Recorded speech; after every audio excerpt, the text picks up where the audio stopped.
إن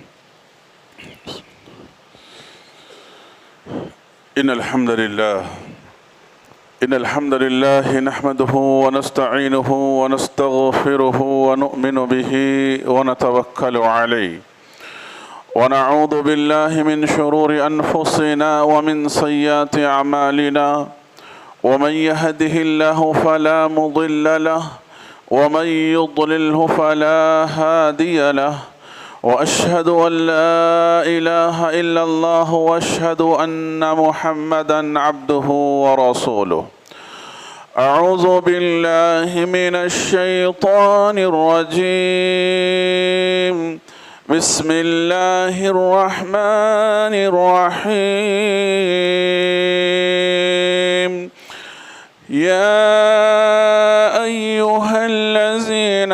آمنوا اتقوا الله حق تقاته ولا تموتن إلا وأنتم مسلمون. يا أيها الناس اتقوا ربكم الذي خلقكم من نفس واحدة وخلق منها زوجها وبث منهما رجالا كثيرا ونساء واتقوا الله الذي تساءلون به والأرحام إن الله كان عليكم رقيبا. يا أيها الذين آمنوا اتقوا الله وقولوا قولا سديدا يصلح لكم أعمالكم ويغفر لكم ذنوبكم ومن يطع الله ورسوله فقد فاز فوزا عظيما. أما بعد فإن خير الحديث كتاب الله وخير الهدي هدي محمد صلى الله عليه وسلم وشر الأمور محدثاتها وكل محدثة بدعة وكل بدعة ضلالة وكل ضلالة في النار. قال تعالى وَاعْبُدْ رَبَّكَ حَتَّى يَأْتِيَكَ الْيَقِينُ. محترم بزرگان دین، ہر قسم کی حمد و ثنا اس اللہ وحدہ لا شریک کے لیے لائق و زیبا ہے جو اکیلا سارے کائنات کا خالق و مالک ہے۔ اس کے بعد تمام انبیاء کرام پر درود و سلام ہو، بالخصوص ہمارے اور آپ کے آخری نبی پر صلی اللہ علی نبینا محمد و آلہ و اصحابہ اجمعین۔ محترم حاضرین جمعہ، اللہ کے فضل اور اس کے احسان سے ہمارے لیے، آپ کے لیے یہ بڑی سعادت مندی کی بات ہے کہ اللہ تبارک و تعالیٰ نے ہمیں ایک ساتھ دو عید اللہ نے عطا کیا۔ ایک عید الفطر جس کی ادائیگی ہم نے اللہ کے فضل اور اس کے احسان سے ادا کیا، اور دوسرا یہ خوشی کا موقع جو اللہ تعالیٰ نے جمعہ کی شکل میں ہم کو آپ کو اللہ نے نصیب فرمایا۔ میرے بھائیوں، بس مختصر چند منٹ کے اندر میں ایک دو نصیحت کر کے اپنی بات کو میں ختم کر دوں گا۔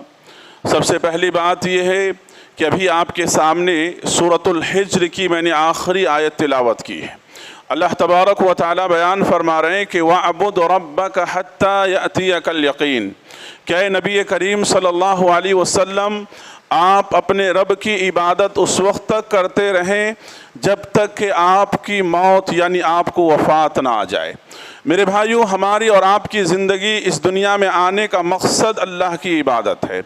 ہماری اور آپ کی زندگی میں عبادت کا سفر اور عبادت کا سلسلہ کسی مناسبت سے رکنے والا نہیں ہے۔ یعنی رمضان المبارک کا یہ بابرکت مہینہ جہاں ہم نے الحمدللہ حقوق اللہ کو ادا کیا ہے، جس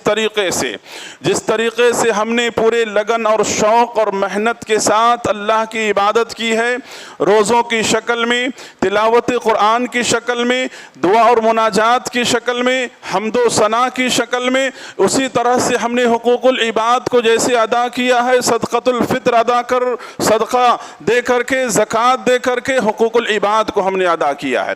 ان ساری چیزوں کا ایک سلسلہ ہمارے آنے والے 11 مہینے کے اندر بھی ہونا چاہیے، یعنی ہماری زندگی کے اندر عبادت کا سلسلہ رکنا نہیں ہے بلکہ یہ آگے بڑھنا ہے۔ جس طرح سے رمضان نے ہم کو اور آپ کو تربیت دیا اللہ کا تقوی حاصل کرنے کا، اللہ کا ڈر اور خوف اپنے دلوں کے اندر،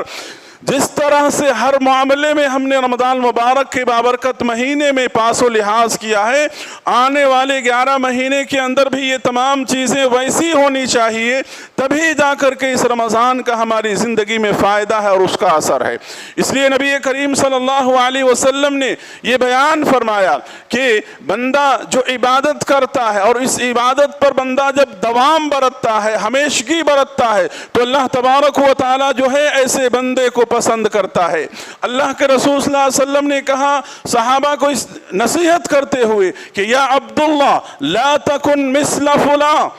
تم فلاں آدمی کی طرح نہ ہو جاؤ کہ چند دن عبادت کرو اور عبادت کرنے کے بعد پھر اللہ سے اپنا رشتہ توڑ لو، بلکہ اللہ کے رسول صلی اللہ علیہ وسلم نے کہا احب الاعمال الی اللہ ادومها وان قل، اللہ تبارک و تعالیٰ کو وہ عمل زیادہ پسندیدہ ہے جس پر انسان دوام برتتا ہے۔ جس طرح سے رمضان میں ہم نے تراویح یا قیام اللیل اور تہجد کا اہتمام کیا، ہماری زندگی میں یہ تربیت رمضان ہم کو دیکھ جا رہا ہے کہ آنے والے 11 مہینے میں اس کی پابندی تمہاری زندگی میں ہونی چاہیے۔ یہ اللہ کے خوش نصیب بندوں کی پہچان ہے، علامت ہے۔ اللہ تبارک و تعالیٰ کا اگر تمہیں خوش نصیبی حاصل کرنا ہے، قربت حاصل کرنا ہے، تو اس عبادت سے بہتر اور کوئی عبادت نہیں ہو سکتی ہے۔ اس لیے اللہ کے رسول صلی اللہ علیہ وسلم جب نبی بنائے گئے تو ابتدائی مرحلے میں جن چیزوں کا آپ کو مکلف کیا گیا وہ سب سے بڑی چیز جو تھی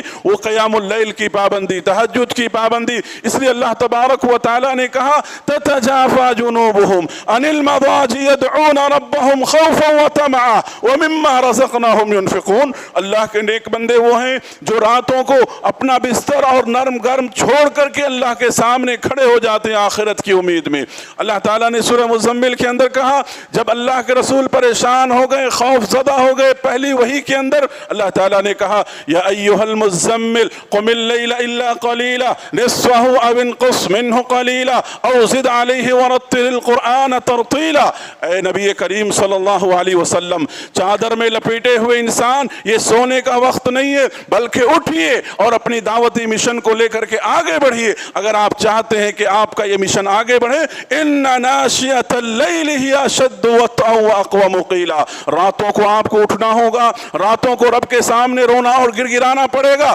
اللہ کے رسول صلی اللہ علیہ وسلم کو یہ حکم دیا گیا۔ میرے بھائیوں، ہم اور آپ بھی اپنے ذہن کے اندر یہ بات بیٹھائیں کہ صرف ہم اور آپ جو ہے رمضانی مسلمان بن کر کے زندگی نہ گزارے، بلکہ ہم اور آپ جو ہے ربانی مسلمان بن کر کے ہم زندگی گزارنے کی کوشش کریں۔ لہذا حضرت ابوبکر صدیق رضی اللہ عنہ کا وہ جملہ، وہ خطاب میں آپ کے سامنے سنا کر اپنی بات کو ختم کرتا ہوں، جو حضرت ابوبکر صدیق رضی اللہ عنہ نے اللہ کے رسول صلی اللہ علیہ وسلم کی وفات کے بعد جب صحابہ میں پریشانی تھی، غم تھا اور بے قراری اور بے چینی کا عالم تھا، اس وقت حضرت ابوبکر صدیق رضی اللہ عنہ نے منبر رسول پر جو صحابہ کو نصیحت کرتے ہوئے کہا کہ اللہ کے رسول صلی اللہ علیہ وسلم تو وفات پا گئے، لیکن یاد رکھو کہ جو شخص بھی اللہ کی عبادت کرتا تھا اللہ تعالیٰ زندہ ہے، حی ہے، اللہ رب العالمین کی وہ عبادت کرتا رہے۔ تو اسی طرح سے ہم صرف رمضان میں اگر عبادت کے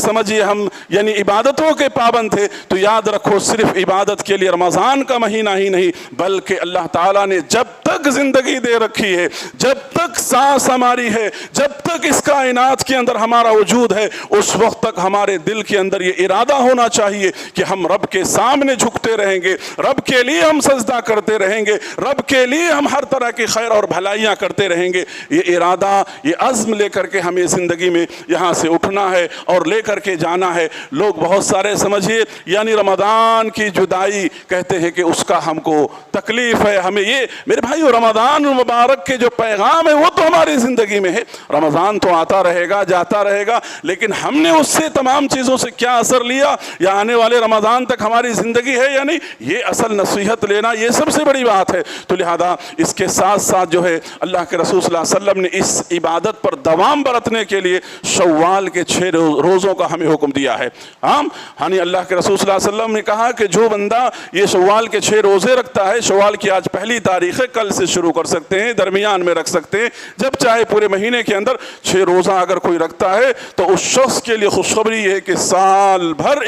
روزہ رکھنے کا اجر و ثواب ہے اس کے لیے۔ اللہ تبارک و تعالیٰ سے میں دعا گو ہوں کہ رب العالمین ہم اور آپ جو ہے جو بھی عبادات رمضان المبارک کے اس بابرکت مہینے میں کیے ہیں، اللہ تعالیٰ ان تمام چیزوں کو قبول فرما لے، اور بقیہ 11 مہینے کی زندگی کے اس سفر میں ہم کو اور آپ کو جو ہے عبادت سے جڑ کر کے، لگ کر کے، اللہ کا تقوی، خوف، خشیت، ان تمام چیزوں کو اپنے دلوں میں بٹھا کر کے ہم اسی جذبے کے ساتھ اللہ کی عبادت کرتے رہیں اور اس پر قائم اور ثابت قدم رہے۔ اللہ تعالیٰ کہنے سننے والے کو کہی باتوں پہ عمل کی توفیق نصیب فرما، آمین۔ اقول قولی ھذا استغفر اللہ لی ولکم ولسائر المسلمین۔